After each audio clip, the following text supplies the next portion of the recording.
National Weather Service in Milwaukee-Sullivan has issued a severe thunderstorm warning for western Lafayette County in south-central Wisconsin, south-central Iowa County in south-central Wisconsin, until 4 p.m.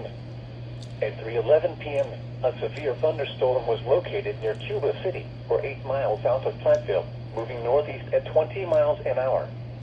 Hazard, 60 miles an hour wind gusts and quarter-size hail. Source, radar indicated. Impact, hail damage to vehicles is expected. Expect wind damage to roofs, siding, and trees. Locations impacted include Mineral Point, Darlington, Shullsburg, Belmont, Benton, New Diggings, Elk Grove, Platte Mounds, Calamine, and Lead Mine. For your protection, move to an interior room on the lowest floor of a building.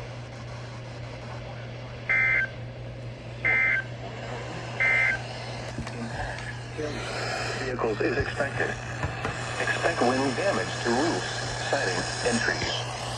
Locations impacted include Mineral Point, Darlington, Shullsburg, Belmont, Benton, New Diggings, Elk Grove, Platte Mounds, Calamine, and Lead Mine. For your protection, move to an interior room on the lowest floor of a building.